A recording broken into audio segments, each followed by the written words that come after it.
हिमाचल प्रदेश की मंडी से पहली बार सांसद बनी फिल्म एक्ट्रेस कंगना रनौत हमेशा से ही अपनी बातों और अपने बयानों की वजह से चर्चा में रही हैं।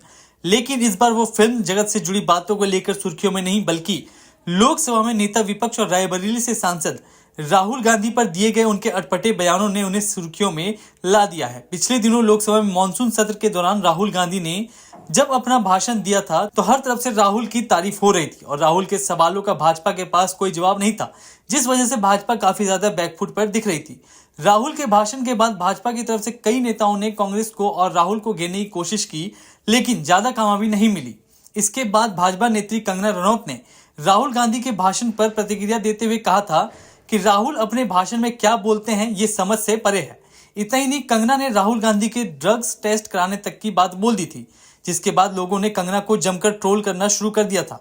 अब कंगना का एक वीडियो वायरल हो रहा है जिसमें वो खुद इस बात को कबूल कर रही हैं कि वो ड्रग एडिक्ट बन गई थी। मैं 15-16 साल की थी जब मैं घर से भाग गई थी। मुझे ऐसा लगता था कि जैसे मैं हाथ उठाऊंगी और तारे तोड़ ले आऊंगी। मेरी माँ कहती है कि एक बार मैंने बारिश में नाचते हुए तुम्हें देखा, आधा घंटा तुम ऐसा लगा था जैसे आसमान को से कुछ खींचने की कोशिश कर रही हो। ये सच है, मुझे ऐसा लगता था और ऐसा ही हुआ। जैसे ही मैं घर से भागी, 1.5-2 साल में मैं एक फिल्म स्टार थी, एक ड्रग एडिक्ट थी। मेरी ज़िंदगी में इतने सारे कांड चल रहे थे कि मैं ऐसे लोगों के हाथों में लग चुकी थी कि जहाँ से मुझे शायद मौत ही निकाल सकती थी। वैसे तो कंगना रनौत का विवादों से काफी पुराना नाता रहा है। कभी वो फिल्म जगत से जुड़े लोगों से पंगा ले लेती हैं तो कभी वो राजनीति से जुड़े लोगों से पंगा ले लेती हैं। पिछले दिनों कंगना ने किसानों द्वारा किए जा रहे प्रदर्शन पर कुछ बयान दिया था, जिसके बाद एक महिला सीआईएसएफ कांस्टेबल ने उन्हें थप्पड़ जड़ दिया था। राहुल गांधी को ड्रग्स टेस्ट कराने की बात बोलने के बाद कंगना ने फिर से राहुल को लेकर एक बेतुका बयान दिया है। कंगना ने कहा कि राहुल गांधी की बातों का कोई मतलब नहीं होता, वो बिना सेंस की बातें करते हैं। कंगना ने आज सदन की कार्रवाई में जाने से पहले कहा, राहुल के बारे में मैं क्या कहूं, उनकी बातों का कोई मतलब नहीं है। कम से कम मुझे तो समझ नहीं आता कि वो क्या कहते हैं। उनके बारे में एक बात सबसे निंदनीय है कि वो देश के लिए गलत शब्द इस्तेमाल करते हैं, यह देश के लिए अच्छा नहीं है।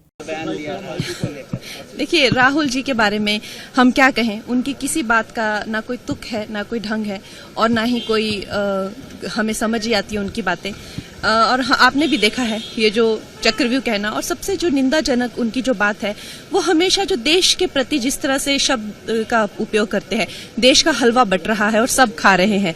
देश के बजट को, उनकी दादी ने भी देश के कई बजट बनाए हैं, उनको हलवा कहना और देश को मिल बांट के खाना, इस तरह की बातों को इम्प्लाई करना, ये देश के लिए अच्छी बात नहीं है। और खासकर जैसा कि अनुराग ठाकुर जी ने कहा, ये जो कांग्रेस की जो मानसिकता है देश का बंटवारा करके खाना, ये नेहरू के टाइम से चली आ रही है और इस मानसिकता को बदलना। देश कोई खाने की, देश सेवा की चीज है और आप नेता हैं तो आप देश की सेवा के लिए बने हैं। आप देश को काट कर मिल बांट कर खाने के लिए नहीं बनते।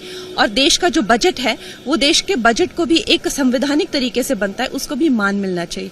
उसके बारे में ऐसा कहना कि हलवा काट कर बांट रहे हैं, ये बहुत निंदाजनक है और उसके आप लोगों को भी निंदा करनी चाहिए। देखिए, राहुल जी को जैसे मैंने कहा है, वो एक स्टैंड अप कॉमेडियन एक्ट था, क्योंकि उन्होंने जितने हमारे देवी देवता हैं, जितने भी हमारे भगवान हैं, सबको जो है कांग्रेस का ब्रांड एम्बेसडर बना दिया। उन्होंने कहा जो उन्होंने आशीर्वाद में हाथ उठाया है वो एक्चुअली में जो शिवजी जी ने हाथ उठाया है वो कांग्रेस वाला हाथ है। ये उनके बयान है, ये उनका भाषण था। तो खैर हम तो लोग हंस ही रहे थे। उन्होंने ये भी कहा कि जो अल्लाह की दुआ में हाथ उठाते वो भी कांग्रेस का हाथ है। तो आज जो भी हाथ उठाते हैं भगवान, उन्होंने सबको जो है कांग्रेस का प्रचारक बना दिया और उन्होंने कई आपत्तियां जताई। सबसे बड़ा उनका जो गिला शिकवा था प्रधानमंत्री जी से कि जब वो आते हैं, जब राजा साहब आते हैं, राजा बेटा जैसे मैं उनको बुलाती हूँ, तो वो प्रधानमंत्री जी जो है वो खड़े होकर उनको नमस्ते नहीं करते।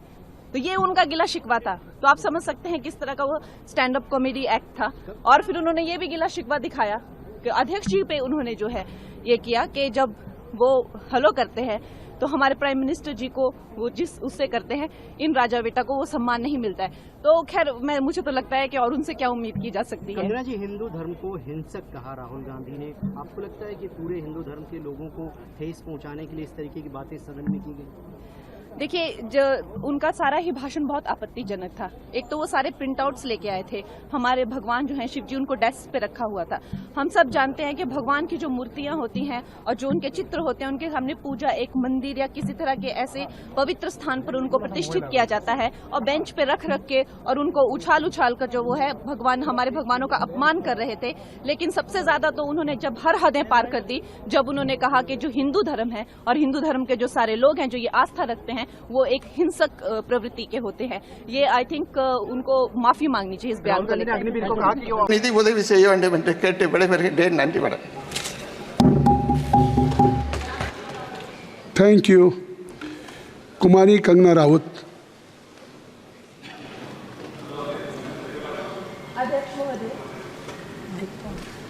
अध्यक्ष महोदय, मैं आपकी धन्यवादी हूँ कि आज मुझे आपने 2024 के इस बजट में अपने विचार रखने का अवसर दिया है और साथ ही मंडी क्षेत्र की जनता जिन्होंने मुझे अपना प्रतिनिधि चुनकर यहाँ उनके पक्ष की बात रखने का मौका दिया है, उनकी भी आभारी हूँ। ये जगह मेरे लिए बहुत नई है, मैं एक नई सांसद हूँ, मगर मुझे इस बात का आभास है कि ये जो 18वीं लोकसभा है ये कोई सामान्य लोकसभा नहीं है। इस लोकसभा का जो चुनाव हुआ है उसमें हमारे जो शीर्ष नेतृत्व हैं, हमारे माननीय प्रधानमंत्री श्री नरेंद्र मोदी जी ने लगातार तीसरी बार प्रधानमंत्री बनकर पिछले 60 सालों का जो रिकॉर्ड तोड़ा है, उसके लिए हम सब उन्हें जो है वो हार्दिक बधाई देते हैं। साथ ही बधाई के पात्र हैं हम सब भारतीय जनता पार्टी के लोग जिन्हें ये सौभाग्य प्राप्त हुआ। और मैं ये भी मानती हूँ कि हमारे भारतवर्ष की जनता जिन्होंने एक स्थिर, सहज और सफल सरकार को चुना है और एक संकल्प को चुना है, वो भी बधाई के पात्र हैं। महोदय जी, हम सब जानते हैं कि आज से 10 साल पहले हमारे देश की अर्थव्यवस्था का क्या हाल था। आज से 10 साल पहले हमारी संघर्षशील जो एक चरमराती और एक लड़खड़ाती अर्थव्यवस्था जो कहीं 11वें-12वें नंबर पर थी और सारा देश जो है उसको लेकर चिंतित रहता था, पिछले 10 सालों में वो अर्थव्यवस्था 11वें से 5वें नंबर पे आई है और बहुत तीव्रता से जो है तीसरे नंबर की तरफ जा रही है। ये जो 2024 का बजट है ये सब वर्गों को जो है वो शक्ति प्रदान करने वाला बजट है। इस बजट से जो है वो हमारी अर्थव्यवस्था को भी तीव्रता मिलेगी महोदय जी।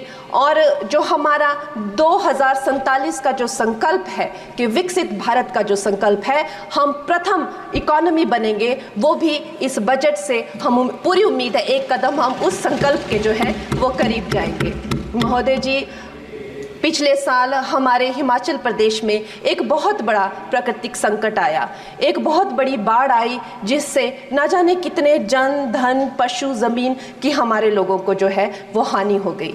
लेकिन दुख की बात यह है कि अभी भी हमारा हिमाचल प्रदेश जो है उस त्रासदी के प्रभाव से जो है उसके प्रभाव से उसकी हानि से बाहर नहीं आ पा रहा है। और उसका जो मूल कारण है वो है वहाँ की जो कांग्रेस की सरकार है, उनका जो लापरवाही है और उनकी जो भ्रष्टाचार नीतियां हैं। आज भी हमारे लोग जो हैं उस बाढ़ के प्रभाव से जो पीड़ित हैं। मैं आदरणीय और माननीय हमारी जो वित्त मंत्री हैं श्रीमती सीतारमण जी का मैं आभार व्यक्त करती हूं कि उन्होंने हमारी हिमाचल की जनता के लिए जो है एक स्पेशल रिलीफ फंड की जो घोषणा की है। हम सब हिमाचल वासियों की तरफ से हम आपका अभिनंदन करते हैं और हम आपका आभार प्रकट करते हैं।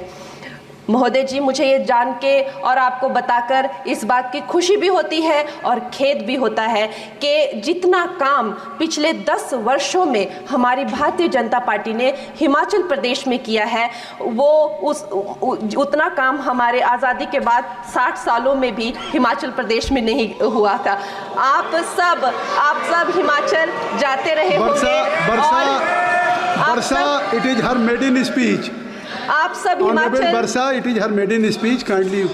आप सब हिमाचल जाते रहे होंगे और आप सब ने देखा होगा कि वहाँ पर जो है आज से आज़ादी के 60 साल तक सिर्फ कुछ रोड्स बने थे, और वो भी हमारे माननीय जो पूर्व प्रधानमंत्री अटल बिहारी जी रहे हैं, उन्होंने अपने कार्यकाल में जो है वो ग्रामीण प्रधानमंत्री सड़क योजना के अंतर्गत वो रोड बनाए थे। लेकिन पिछले 10 वर्षों में प्रधानमंत्री नरेंद्र मोदी जी की सरकार ने हमारे क्षेत्र को जो है एम्स, IIT, IIM जैसे वैश्विक स्तर के जो है वो संस्थान दिए हैं, और वंदे भारत जैसी ट्रेन को हमारे हिमाचल में पहुंचाया है। हमारे हिमाचल जैसे छोटे से राज्य को 3,500 करोड़ की लागत का मनाली कीर्तपुर जो है वो हाईवे दिया हुआ है, जिसमें माननीय महोदय जी 5 से ज़्यादा टनल हैं और 37 से ज़्यादा उसमें ब्रिजेस हैं। ऐसे वैश्विक स्तर की जो है हमें इंफ्रास्ट्रक्चर वहाँ पे मिली है, और साथ ही पूरे देश के लिए जो एक बहुत ही अद्भुत इंफ्रास्ट्रक्चर मार्बल है, जैसे कि हमारी अटल टनल 9 किलोमीटर की जो वो अटल टनल है, विश्व की सबसे लंबी टनल है, और वो एक सिंगल ट्यूब हाईवे जो है वो पूरे विश्व के लिए जो है एक बहुत बड़ा उदाहरण है। और उसके साथ ही 11,000 करोड़ के हाइडल प्रोजेक्ट्स हमारे हिमाचल प्रदेश को दिए हैं। अगर मैं ये सूची यहाँ पे रखूँ तो शायद आप लोगों का बहुत वक्त जो है इसमें लग जाए, लेकिन लाखों लाभार्थी जो है वो चाहे मुफ्त राशन हो, चाहे PM की जो है वो मकान हो या आयुष्मान हो, हमारा हिमाचल प्रदेश एक ऐसे राज्य है जो पूरी तरह से शौच फ्री है, और वहाँ घर घर में जो है वो गैस चूल्हे का कनेक्शन लगा है। एक भी माता, एक भी बहन गैस चूल्हे के कनेक्शन के बिना नहीं है। और मेरा ये जो सौभाग्य है 18वीं लोकसभा में महोदय जी, मेरा ये सौभाग्य है कि जब मैं यहाँ पे आई थी तब महिला आरक्षण बिल, जो राजनीति में महिलाओं को जो है 33% आरक्षण देता है, वो बिल भी पारित हुआ था। तो मेरे लिए बड़ी ही ये सौभाग्यशाली जो है 18वीं जो लोकसभा है।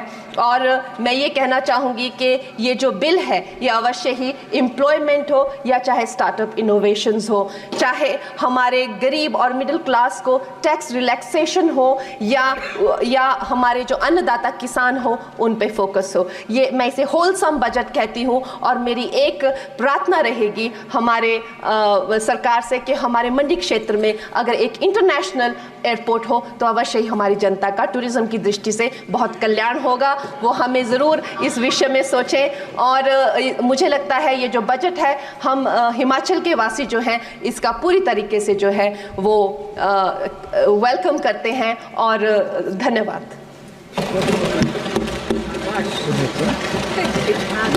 और आप हमसे जुड़े रहने के लिए सब्सक्राइब करें YouTube पर, फॉलो करें Twitter पर और लाइक करें Facebook पर। और ज्यादा जानकारी के लिए आपको टाइप करना होगा सिर्फ न्यूज़ नशा।